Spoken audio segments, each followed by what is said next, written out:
ትራምፕ ለአጋር ሀገራቶች በሳምንቱ መጨረሻ በኢራን ላይ ጥቃት እንደሚሰነዝሩ ማሳሰቢያ መስጠታቸው ተሰምቷል። የኢራን ከፍተኛ የመንግስት የሥራ ኃላፊዎችና ወታደራዊ አዛዦች አሜሪካ ጥቃት የምትሰነዝር ከሆነ ሊከተል ስለሚችለው አስከፊና መጠነ ሰፊ የአጸፋ እርምጃ ግልጽ የሆኑ ማስጠንቀቂያዎችን በመስጠት ምላሽ ሰጥተዋል። የአሜሪካ የውጭ ጉዳይ ሚኒስትር ማርኮ ሩቢዮ በሴኔት የውጭ ግንኙነት ኮሚቴ ችሎት ላይ በሰጡት ምስክርነት እንደገለጹት በአሁኑ ወቅት ከ30,000 እስከ 40,000 የሚደርሱ የአሜሪካ ወታደሮች በኢራን ድሮኖችና በአጭር ርቀት ባላስቲክ ሚሳይሎች የጥቃት ክልል ውስጥ በሚገኙ የጦር ሰፈሮች ውስጥ ሰፍረው ይገኛሉ ሲሉ የጥቃቱ አይቀሬነትን አርድተዋል። እነዚህን እና ሌሎች መረጃዎችን በሰፊው ይዘናል። አብራችሁን ቆዩ። ከፍተኛ የአሜሪካ ወታደራዊ ባለስልጣናት በመካከለኛው ምስራቅ ለሚገኙ ቁልፍ አጋር ሀገራት መሪዎች በሰጡት ማስጠንቀቂያ ፕሬዚዳንት ዶናልድ ትራምፕ ኢራን ላይ የሚሰነዘር ወታደራዊ ጥቃት በዚህ ሳምንት መጨረሻ ላይ እንዲጀመር ትዕዛዝ ሊያስተላልፉ እንደሚችሉ ገልጸዋል። እንደ ባለስልጣናቱ ገለጻ ከሆነ ወታደራዊ ዘመቻው እሁድ ሊጀምር ይችላል። የመረጃ የቀድሞ ከፍተኛ የአሜሪካ የስለላ መኮንንና ሁለት ከፍተኛ የአረብ ሀገራት የስለላ ባለስልጣናትን ጨምሮ በበርካታ ምንጮች የተረጋገጠ ሲሆን ይህም የአሜሪካ ስትራቴጂ በኢራን የኒውክሌርና ባላስቲክ ሚሳይል መሰረተ ልማቶች ላይ ብቻ ከማተኮር ባለፈ የኢራንን አገዛዝ ለማዳከም ወደሚል ሰፊ ግብ መሸጋገሩን አመላክቷል። ለአጋር ሀገራቱ የተሰጠው ማብራሪያ እንደሚያሳየው አሜሪካ የታለመ ጥቃት በመሰንዘር የእስላማዊ አብዮታዊ ዘብ ኃይልን አመራሮች ለማስወገድ አቅዳለች። የጦር ኃይል ዘርፍ ከ1979 አብዮት በኋላ የተመሰረተና በአሁኑ ወቅት በሀገሪቱ ፖለቲካዊና ኢኮኖሚያዊ ዘርፎች ላይ ከፍተኛ ተጽዕኖ ያለው ተቋም ነው። የማስጠንቀቂያ የተሰማው አሜሪካ በመካከለኛው ምስራቅ አካባቢ ከፍተኛ ወታደራዊ ግንባታ እያከናወነች ባለችበት ወቅት ነው። ፕሬዚዳንት ትራምፕ ትልቅ የአርማዳ ጦር ሲሉ የገለጹት የባህር ኃይል ስምሪት ወደ ኢራን ባህር ክልል እያመራ ይገኛል። ይህም የዩኤስኤስ አብርሃም ሊንከን የአውሮፕላን ተሸካሚ መርከብን የሚያካትት ሲሆን መርከቧ ባለፈው ሳምንት መጀመሪያ ላይ የህንድ ውቅያኖስን ተሻግራ ሊሰነዘር ለሚችለው የአየር ጥቃት ድጋፍ ለመስጠት ወይም ከኢራን በኩል ሊሰነዘር ለሚችል የአጸፋ እርምጃ የመከላከል ስራ ለመስራት ዝግጁ ሆናለች። በተጨማሪም ባለፉት 10 ቀናት ውስጥ ተዋጊ አውሮፕላኖች፣ ድሮኖችና የጸረ አየር መከላከያ ስርዓቶች ወደ መካከለኛው ምስራቅ ተዛውረዋል። ይህም ቀደም ሲል አሜሪካ በክልሉ ወታደራዊ እርምጃ ከመውሰዷ በፊት ከምታደርገው ዝግጅት ጋር ተመሳሳይነት አለው።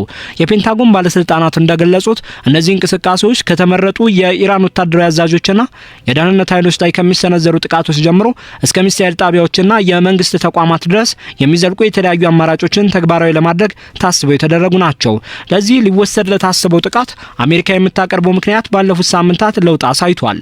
መጀመሪያ ላይ ጥቃቱ በኢራን ውስጥ እየተካሄደ ያለውንና በመቶዎች ወይም በሺዎች የሚቆጠሩ ሰዎችን ሞት ያስከተለውን ህዝባዊ ተቃውሞ መንግስት በኃይል ለማፈን መሞከሩን ለመቃወም የታለመ ተደርጎ ቀርቦ ነበር። ሆኖም በአሁኑ ወቅት ትኩረቱ የኢራንን ኒውክሌር መርሃ ግብር ወደ ማደናቀፍ ተቀይሯል። ፕሬዚዳንት ትራምፕ በአሜሪካና በእስራኤል በተሰነዘሩ ጥቃቶች የኢራን የኒውክሌር ጣቢያዎች መደምሰሳቸውን በተደጋጋሚ ቢገልጹም አሁንም ኢራን የዩራኒየም ማበልጸግ ስራዋን እንድታቆም የባላስቲክ ሚሳይል ክምችቷን እንድትቀንስና በክልሉ ለሚገኙ ተላላኪ ቡድኖች የምታደርገውን ድጋፍ እንድታቆም እየጠየቁ ይገኛሉ።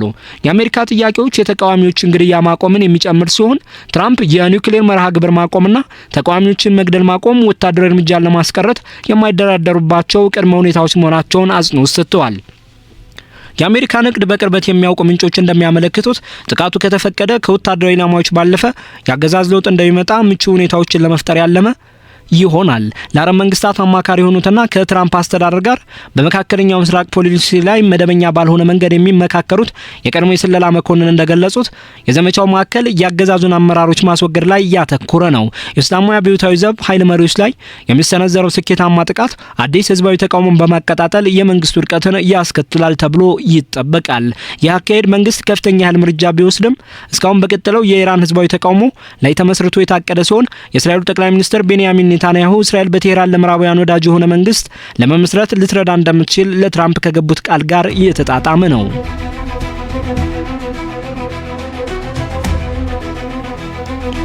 የኢራን ከፍተኛ የመንግስት የሥራ ኃላፊዎችና ወታደራዊ አዛዦች አሜሪካ ጥቃት የምትሰነዝር ከሆነ ሊከተል ስለሚችለው አስከፊና መጠነ ሰፊ አጸፋ እርምጃ ግልጽ የሆኑ ማስጠንቀቂያዎችን በመስጠት ምላሽ ሰጥተዋል።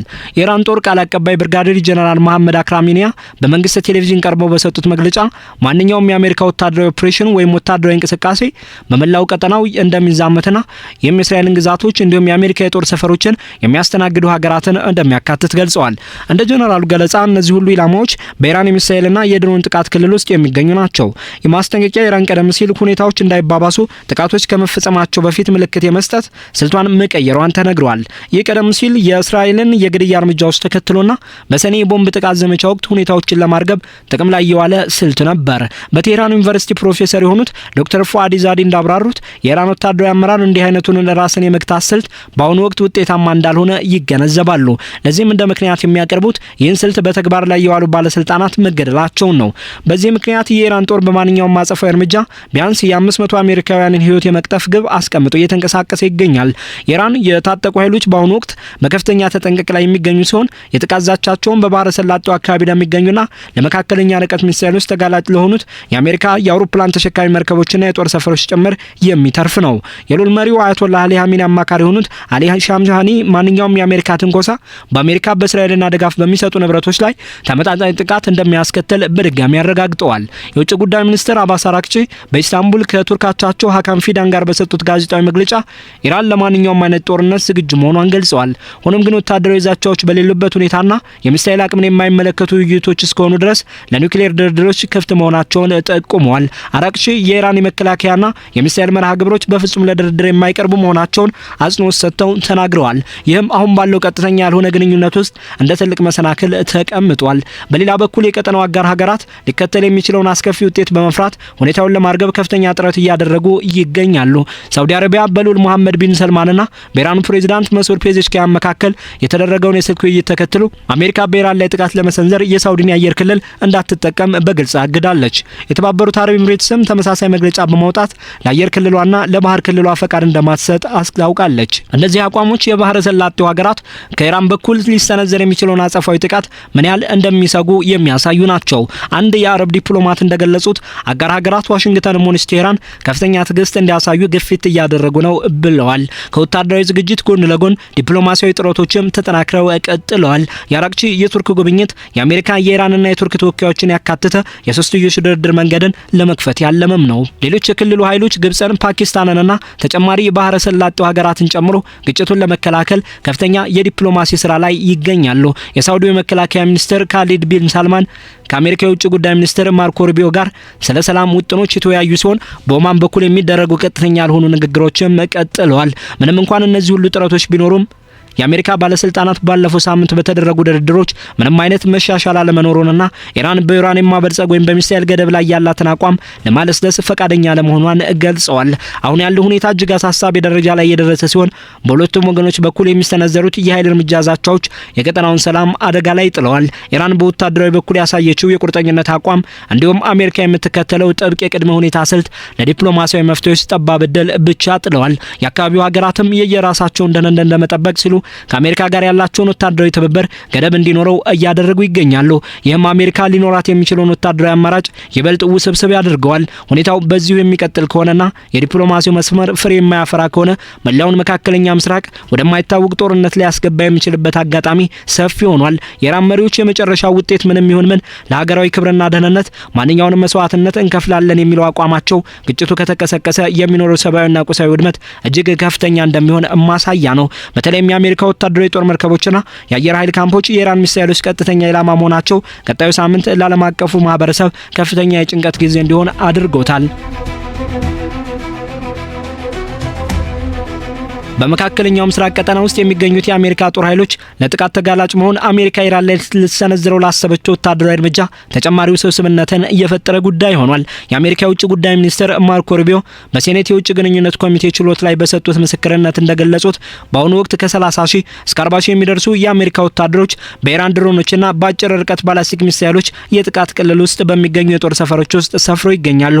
ወታደራዊ ተንታኞች እንደሚያመለክቱት ከሆነ አሜሪካ ቢያንስ 10 የሚደርሱ የጦር መርከቦችን በኢራን አቅራቢያ ማሰለፏን ጨምሮ እያከናወነችው ያለው አዲስ ወታደራዊ ግንባታ የመንግስት መዋቅሮችን ኢላማ ሊያደርግና በሀገር ውስጥ ከፍተኛ ህዝባዊ አመጽን ሊቀሰቅስ የሚችል ሰፊ ወታደራዊ ዘመቻ ዝግጁ መሆኗን የሚያሳይ ግልጽ ምልክት ነው።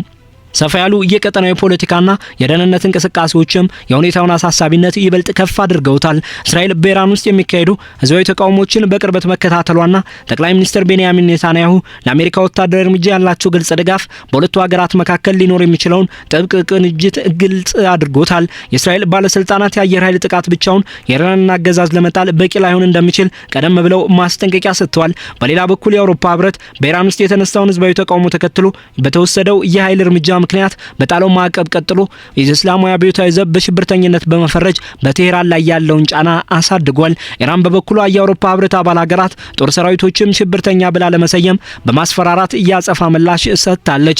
ቀደም ሲል የተደረጉ ውይይቶች እንደሚያሳዩት ፕሬዚዳንት ትራምፕ ወታደራዊ እርምጃዎችን የሚወስዱበት ጊዜ አብዛኛውን ጊዜ የዓለም አቀፍ የንግድ ገበያዎች ከተዘጉ በኋላና በሳምንቱ መጨረሻ ቀናት ላይ የመሆኑ ሁኔታ ከታቀደው የእሁድ ዝግጅት ጋር ይጣጣማል። ምንም እንኳን ዝግጅቱ ቢጠናከርም የአሜሪካ ባለስልጣናት እስካሁን ምንም አይነት የመጨረሻ የጥቃት ውሳኔ እንዳልተሰጠ በመግለጽ ላይ ናቸው። ቀጥተኛ ያልሆኑ ግንኙነቶች አሁንም እንደቀጠሉ ሲሆን ፕሬዚዳንት ትራምፕ ለችግሩ ዲፕሎማሲያዊ መፍትሄ ማግኘትን እንዳይመርጡ ገልጸዋል። ሆኖም ግን ለአጋር ሀገራት የተሰጠው ግልጽ ማስጠንቀቂያና በክልሉ የተሰማራው የጦር ኃይል ብዛት እሁድ ሊጀመር ለታሰበው ጥቃት ዝግጅቱ እጅግ የላቀ ደረጃ ላይ መድረሱን ይጠቁማል። ይህም መላው የቀጠናው ሀገራት በጥር 23 የውጥረት ማዕከልና የግጭት አፋፍ ላይ እንዲገኙ አድርጎታል። ሊፈጠር የሚችለው የግጭት መነሻው በሰኔ ከተካሄደው የአሜሪካና እስራኤል የቦምብ ጥቃት ዘመቻ ጋር የተያዘ ረጅም የታሪክ ሂደት አለው። ያ ዘመቻ የኢራንን የኒውክሌር ተቋማት ኢላማ ያደረገ ሲሆን የ12 ቀናት ጦርነት ማብቂያ ተደርጎ ተወስዶ ነበር። ፕሬዚዳንት ትራምፕ በወቅቱ ቁልፍ የሆኑ የኒውክሌር ጣቢያዎችን እንዳወደመ የገለጹት ያ ኦፕሬሽን የኢራንን የዩራኒየም ማበልጸግ ተግባራት ሙሉ በሙሉ ለማቆም ሳይችል ቀርቷል። የደግሞ አዲስና ይበልጥ ጥብቅ የሆነ ስምምነት እንዲኖር የሚጠይቁ ድምጾችን በድጋሚ አስነስቷል። በኢኮኖሚ ውድቀትና በመንግስት ጭቆና የተቀሰቀሱት የኢራን የውስጥ ተቃውሞዎች ከዚያ ጊዜ ጀምሮ ይበልጥ ተጠናክረዋል። በአሜሪካ የሚገኙ የሰብአዊ መብት ተሟጋቾች ቡድኖች ምንም እንኳን ቁጥራቸው በገለልተኛ አካል ባይረጋገጥም ከፍተኛ የሰው ሕይወት መጥፋቱን ሪፖርት እያደረጉ ነው። የትራምፕ ማስጠንቀቂያዎች በተለይም አጸፋዊ እርምጃዎች የተሰጠው ማብራሪያ ኢራን የአሜሪካ መሪዎችን ለመግደል አቅዳለች ከሚሉ ዘገባዎች ጋር ተያይዞ ወደ ከፍተኛ ደረጃ ተሸጋግሯል። ወታደራዊ ተንታኞች የአሜሪካ የአውሮፕላን ተሸካሚ መርከቦች ቡድን ወደ ስፍራው መድረስን ለዘመቻው ዝግጁነት እንደ ትልቅና ወሳኝ አመላካች አድርገው ይመለከቱታል። የስምሪት ቀጣይነት ያለው የአየር ጥቃት የመሰንዘርና በተመሳሳይ ጊዜ አጋር ሀገራትን ከኢራን ያጸፋ ጥቃት የመከላከል አቅም ያለው ነው። በኢራን የአየር ክልል አቅራቢያ ለተከታታይ ቀናት የነዳጅ መሙያ አውሮፕላኖች በብዛት መታየታቸው ደግሞ አሜሪካ ለረጅም ጊዜ ለሚቆይ ወታደራዊ ተሳትፎ ዝግጅት ማድረጓን የሚያረጋግጥ ነው። በሌላ በኩል የኢራን ወታደራዊ አቅም በተለይም የባላስቲክ ሚሳኤልና የድሮን ክምችቷ በአሜሪካ ንብረቶች ላይ ከፍተኛ አደጋ የሚጋርጡ ናቸው። በዚህ ምክንያት በኳታር ባህሬንና ኩዌት የሚገኙ የአሜሪካ ጦር ሰፈሮች ቀጥተኛ የጥቃት ኢላማ ሊሆኑ እንደሚችሉ ተሰግቷል። በአሜሪካ ባለስልጣናት ሚስጥራዊ ማብራሪያ የተሰጠው አጋር ሀገር ስሙ ባይጠቀስም ከአረብ የስለላ መረጃዎችና ከሁኔታው አውድ አንጻር ሲታይ ከዋሽንግተን ጋር የቅርብ ግንኙነት ያላት የባህረ ሰላጤው ሀገር መሆኑ አይቀርም። ይህ አይነቱ ቅድመ ማስጠንቀቂያ ቀደም ሲል በቬንዙዌላ ፕሬዚዳንት ኒኮላስ ማዱሮ ላይ ከተወሰደው እርምጃ በፊት ከታዩ የአሜሪካ የጦር መርከቦች ስምሪትና ስልት ጋር ተመሳሳይነት አለው። በተፈጠረው ስጋት ምክንያት በርካታ ዓለም አቀፍ አየር መንገዶች በቀጠናው ላይ የሚያደርጓቸውን በረራዎች መሰረዝ የጀመሩ ሲሆን እስራኤልም ወታደራዊ ዝግጁነቷን ወደ ከፍተኛ ደረጃ አሳድጋለች። ዲፕሎማሲያዊ መንገዶች በቆሙበትና ኢራንም ያለምንም ወታደራዊ ዛቻና ተጽዕኖ በእኩልነት ለመደራደር ባላት ጽኑ አቋም ምክንያት በአሁኑ ወቅት የዓለም ትኩረት በእሁዱ የጊዜ ሰሌዳ ላይ ሆኗል። የአሜሪካ ማዕከላዊ ሕዝብ በዚህ ጉዳይ ላይ አስተያየት ከመስጠት ተቆጥቦ ጉዳዩን ወደ ፕሬዚዳንት ትራምፕ መግለጫዎች መርቷል። ዋይት ሀውስ በበኩሉ የጦር መርከቦች ስብስብ ወደ አካባቢ መቅረብ እንደ ማስፈራሪያና ጥቃት መከላከያ ሆኖ እንደሚያገለግል አጽንኦት ሰጥቷል። ሁኔታው እጅግ ተለዋዋጭ በሆነበት በዚህ ወቅት ለአጋር ሀገራት የተሰጠው የአሜሪካ ማስጠንቀቂያ ሊወሰድ የታሰበውን ውሳኔ ክብደትና የቀጠናውን ደህንነት አደጋ ላይ የሚጥል መሆኑን ያመላክታል።